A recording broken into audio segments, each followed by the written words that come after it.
If someone offered you $30 to betray your best friend, would you do it? Of course not. Nobody commits an act that evil for $30. So why do so many people believe Judas betrayed Jesus for money? 30 pieces of silver sounds like a fortune, but in first century Judea, it was only about 4 months' wages for a common laborer. That's not nothing, but it's hardly the kind of money you'd expect someone to accept in exchange for betraying the Son of God. And here's what really gets me. Judas wasn't a stranger. He spent 3 years with Jesus. He watched him heal the blind, raise the dead, and feed 5,000 people with a boy's lunch.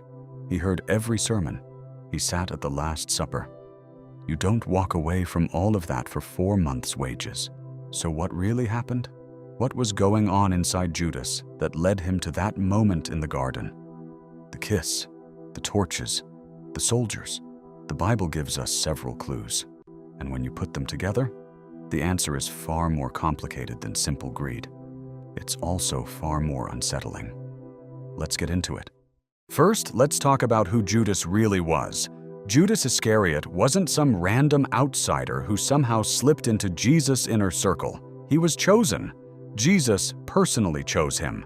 Luke 6 tells us that before choosing the 12, Jesus spent the entire night in prayer. He prayed all night, and then he chose Judas.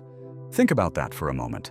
God the Son spent the night in communion with the Father and deliberately selected Judas Iscariot as one of the 12. Judas wasn't a mistake. He wasn't an accident. He was chosen for a purpose, and we'll come back to why that matters. Judas was also trusted with the group's money. John 12 tells us he carried the money bag. In other words, he was the treasurer. You don't hand the finances to someone you don't trust. For 3 years, Judas traveled with Jesus. The same dusty roads, the same meals, the same late-night conversations around the fire. He knew Jesus better than almost anyone alive. So when we ask, why did Judas betray Jesus? We're not talking about a stranger. We're talking about one of Jesus' closest followers, someone who saw the miracles, heard every teaching, and walked beside him for 3 years. That's what makes the betrayal so difficult to understand, and so heartbreaking.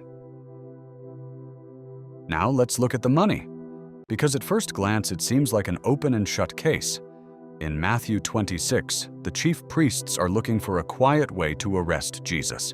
They don't want a riot.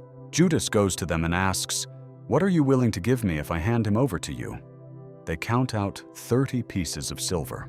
That sounds straightforward, but there's more to the story. Most people don't realize that 30 pieces of silver carried a deeper meaning.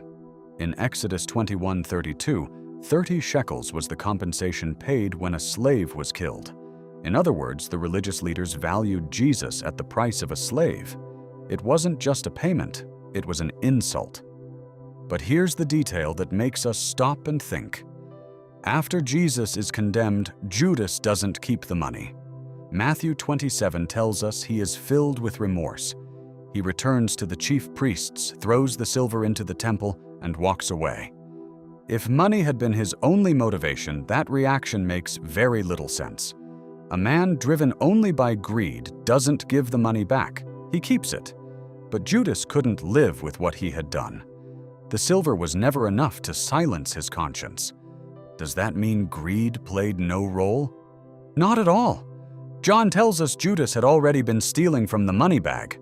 Greed was clearly part of his character. But greed alone doesn't seem big enough to explain what happened. Something deeper was happening inside Judas. And that's where the story takes a much darker turn.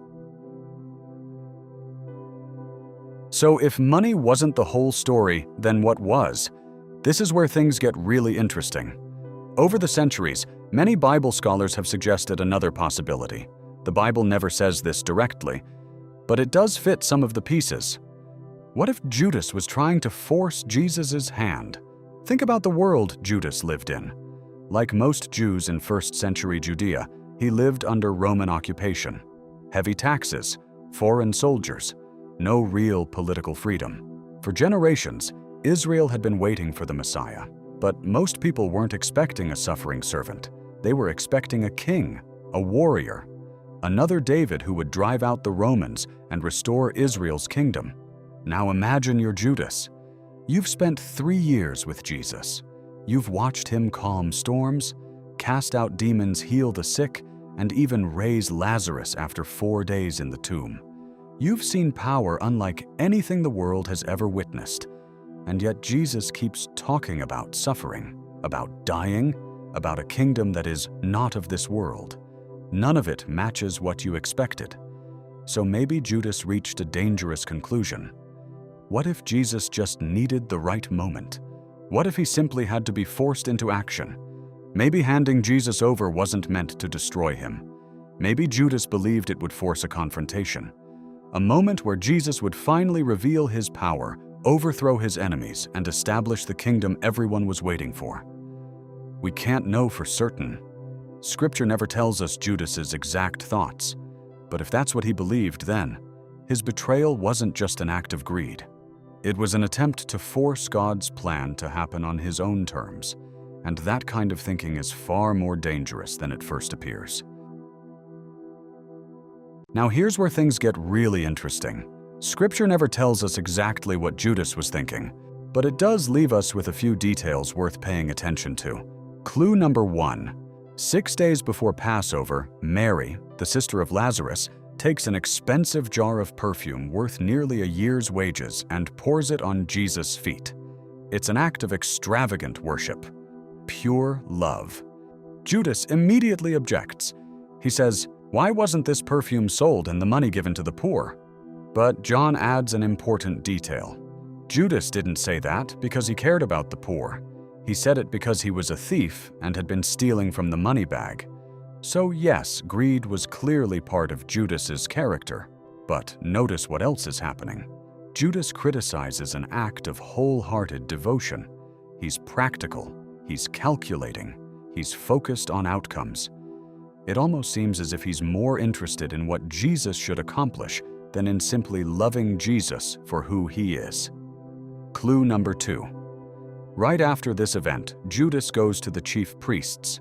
John never tells us why. But the timing is difficult to ignore.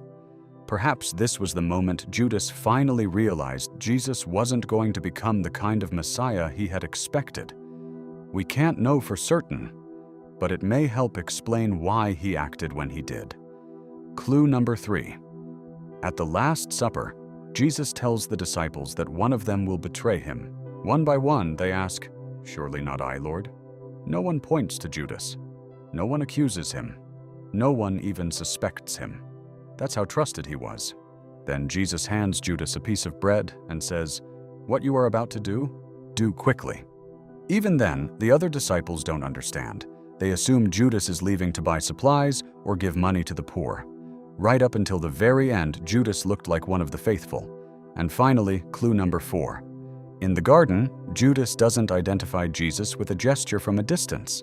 He walks up to him and greets him with a kiss, the greeting of a disciple to his rabbi. Then Jesus says, "Judas, are you betraying the Son of Man with a kiss?" With a kiss, not with a sword, not with a shout, a kiss. Jesus' words don't sound filled with rage, they sound filled with sorrow.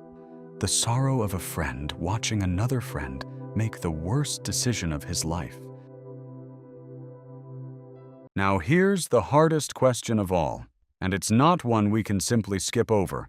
If Jesus knew Judas would betray him, if it had been prophesied, if it was part of God's plan from the very beginning, did Judas really have a choice? John tells us that Jesus knew from the beginning who would betray him. He knew, and he still chose Judas. Then, on the night before the crucifixion, Jesus prays, "None has been lost except the one doomed to destruction, so that Scripture would be fulfilled." Those are difficult words. They've been discussed, debated, and wrestled with for nearly 2,000 years.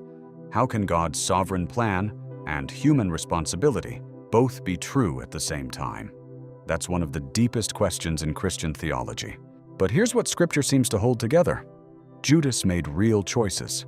Choices shaped by greed, by disappointment, by impatience, and perhaps by a vision of the Messiah that Jesus never intended to fulfill. At the very same time, God was working through those choices, without being the author of Judas's sin. The betrayal wasn't outside God's plan. Neither was it forced upon Judas. Somehow, both truths stand together. Judas acted freely, and God remained completely sovereign.